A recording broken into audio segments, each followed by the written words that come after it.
Hello again, this is Jamie Curtis with Grinkmeyer Leonard Financial, and I wanted to come to you today to talk about some 401k considerations that are still ongoing despite some of the changes from the CARES Act and the Paycheck Protection Program that we still need to keep on our calendars. And so despite being pulled in a million directions, I wanted to just, again, make sure that you're keeping these front of mind. And to do so, we'll just look at a couple quick bullet points of things that we are still keeping track of. And so the first one is the Form 5500.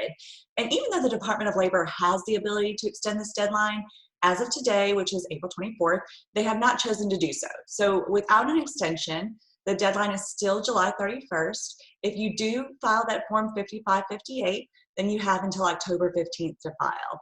And one consideration, if you are a large plan filer, so you have that over 100 participant count, you still also need to schedule your audit. And so I've spoken with several auditors. They are more than ready to accept virtual meetings and do a lot of the email through, or excuse me, a lot of the transactions through email.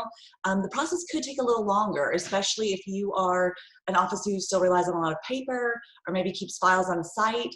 Do just go ahead and be considerate of that and get those audits on the books, because like I said, they may take a little longer this year, and you do need that audit report to accompany that large plan filer 5500. Speaking of kind of your plan and keeping things going as normal, one thing you also want to consider is your contributions. And I touched on this on an earlier video, but if you have employees that are still working and still deferring, then you need to continue to adhere to whatever standard you've set for yourself for making sure deferrals get funded into the plan. So for instance, if it was 3 days after payday before all of this kind of happened, then it needs to continue to be 3 days after payday. And I bring this up because I know there's been a lot of personnel changes, people having to adapt from working from home, but you really need to keep a good finger on the pulse of making sure these contributions get made.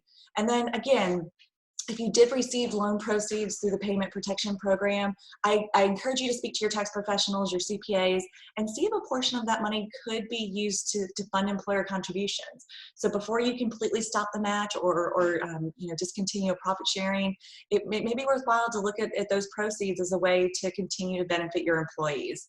And then finally, and this one's a little bit more specialized, if you have paid for student loan payments in the past, or if you're interested in doing that, the CARES Act did make some accommodations for excluding those payments from employees' income as long as the payments are made before January 1st of 2021. So there's some details obviously that go with that one, and it doesn't apply to everybody, but if you want to talk about that further, just let me know. And then finally, something that's near and dear to my heart as normal is fiduciary concerns. So if you have a committee in place, a retirement plan or investment committee in place, then you want to make sure that the members are up to date. So again, with personnel changes or role changes, some of those committee members may need to come off or be placed on. And we recommend as a best practice that you keep at least 3 members who can meet regularly. And I just emphasize that because even though we can't be together face to face, we still do want committees to meet virtually or by phone, or at very least just keep an email record of what's going on with the plan. And one of those large components of that is making sure you're following the investment policy statement. So if you work with us, we know our IPS is written so that the language is loose enough where we can make decisions that are most prudent for your employees with these kind of ever-changing market conditions, but structured enough that we can in a few months or a few years look back and remember why we made the decisions when we made the decisions. And then something that, again, we heavily advocate and kind of force upon our plans is following 404C, which is that notice that tells your participants that they have the ability to make their own investment selections and that you've given them the information they need to make those choices.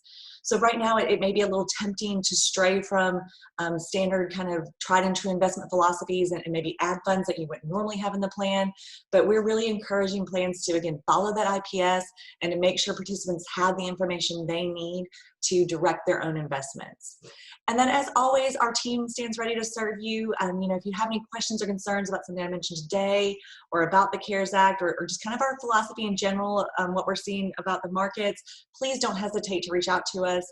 I know we are all still anxiously awaiting the days that we can be back face to face, but until then, continue to look for videos like these. I'll reach out via email, via phone, and then until we get to see each other face to face again, I hope you continue to be well. And like I said, let me know if you have any questions or concerns. Thank you so much.